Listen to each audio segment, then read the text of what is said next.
Hello everyone, welcome back. Today I want to talk to you guys a little bit about the German longsword and the Lichen Hour tradition. And a lot of times when we speak of the longsword and the Lichen Hour tradition, we're specifically thinking about this type of a sword, right? And this type of a sword in use for unarmored combat, where people don't have any armor at all. Now, the thing to understand with this type of a sword, this is a very light sword, okay? I can use this sword very effectively one-handed, okay? So if I'm fighting somebody, okay, I can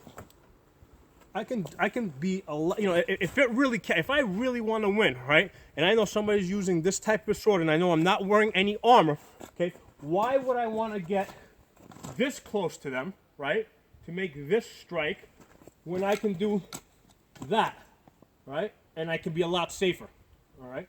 So that's the reason why this sword was not around for a very long period of time. This was around for a very short period of time before they transitioned to this sword, okay? This is the rapier.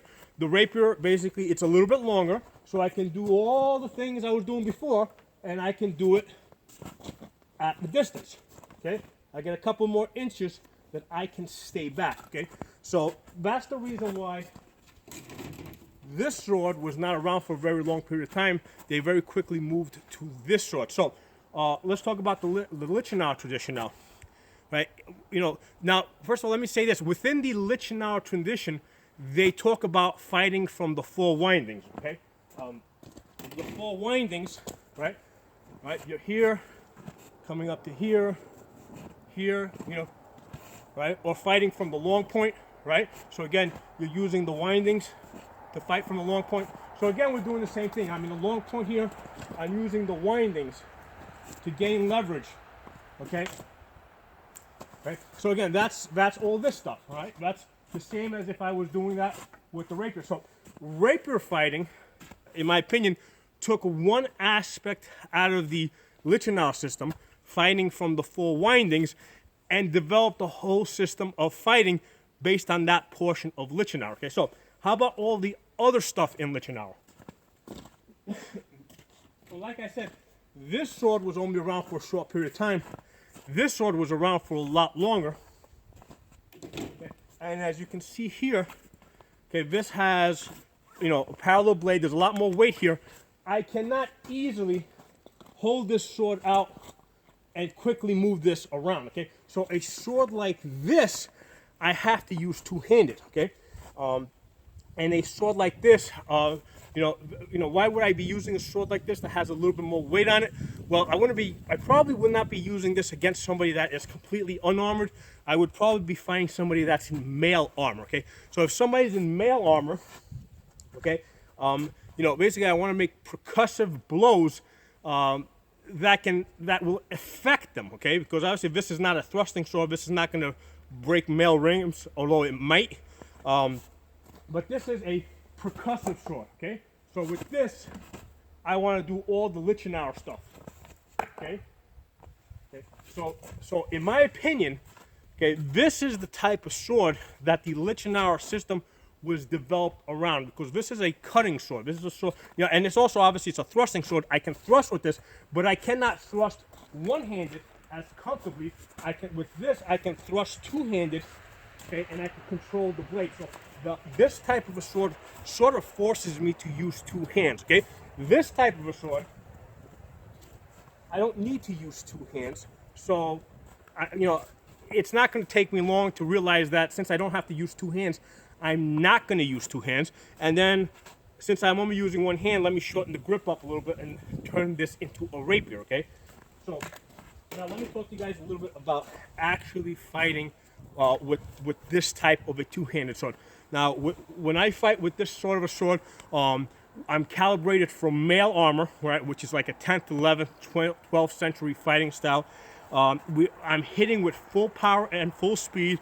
I'm getting hit at full power. Now, obviously, we cannot use steel blades. So we basically use a wooden sword, okay? So these are about the same size. They have about the same balance. So they're going to move about the same way. Okay, so this is the type of sword that I fight with when I'm fighting, when I'm doing, you know, what we call great sword fighting, or two-handed sword fighting, or, you know, a lot of times it's called a bastard sword. So with this type of a sword, I cannot, you know, although I could kind of use it one-handed, you know, if this really wants to be used two-handed. Okay, right. So now let's talk a little bit about, since I've done lots of tournaments, I've fought with this sword a bunch of times. I am fully, see, here's the thing, I'm fully trained in the Lichen Hour system. I'm also a very competitive rapier fighter, right? So I have done many tournaments and many practices with this type of a sword. Okay, so I've done lots of fighting with all these weapons under a lot of different circumstances. I've even done tournaments where full grappling was allowed.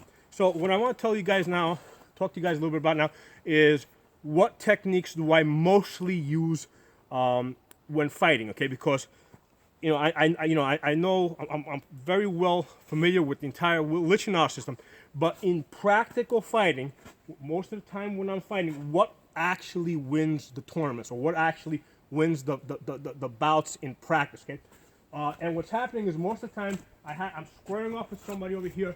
They have the point in my face over here. Raise this up a little bit. So if I'm fighting somebody, they got the sword out over here. What usually wins is the really simple stuff. Okay, so as we're here, you know, because right now this, you know, I can't get to the body. The sword is in my way. So if I'm here, simply by stepping a little bit to the side, just a couple of inches, I'm able to gain angle where I'm able to hit them and block myself at the same time. Same thing here, right? If I want to hit the lower quadrant, you know, I can strike something like this, right? So this is a way to get to somebody's lower part, somebody's body. Most of the time in fighting, the strikes that win the bout are really easy stuff. Okay, it's nothing too complicated. It's simply getting a couple of inches to the side, so that I'm able to make contact with their body, while at the same time blocking myself from their blade.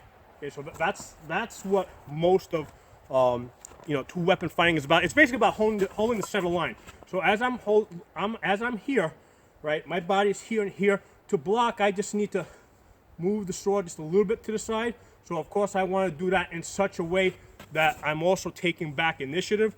So I'm also attacking while I'm blocking. But that's basically all I need to do to block. So if I can do that and strike at the same time, okay, you know, I can win the fight. That's what fighting with great swords is mostly about. It's about controlling the center line and trying to move just a couple of inches to one side or to the other to gain an angle and be able to hit somebody while defending yourself at the same time. Really quickly, I want to show you guys one more thing.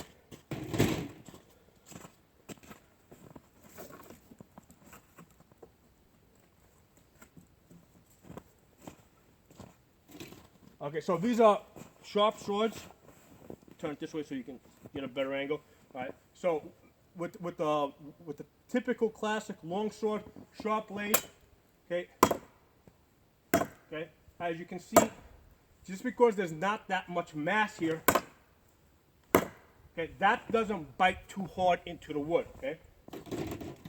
Okay. Take a sword like this that has just a little bit more mass on the blade, same cut. Right. You see what that just did. Okay. Right. Just because there's a little bit more mass on the blade. You know, and I'm just doing a push-pull. I'm not even putting my body into this.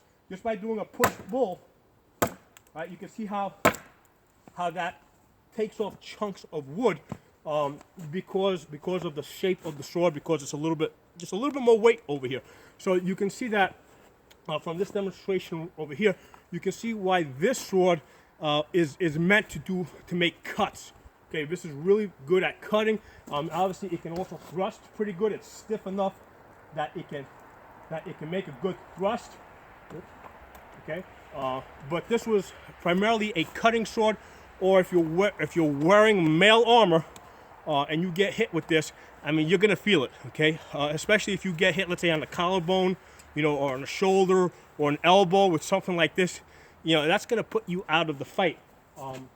Whereas swords like this, you know, if you're wearing mail, okay, a lot of people think that this is going to break mail just because it's really pointy, but most long swords, right? Look at the flex that they have. Okay. If I really thrust hard with this, you know, against somebody that had a mail ring, there's probably a better chance that I might either bend the blade or break the blade. You know, depending on how it's tempered. Okay. So this type of a sword here is not really great against breaking mail rings. Okay. It's just you know, it's just not what it's meant for. This is designed for unarmored combat. This is essentially an early rapier. Okay. So there's a couple of things I wanted to share with you guys. I hope you find it useful. If you're not a member of the channel, please subscribe. I'll see you guys next time.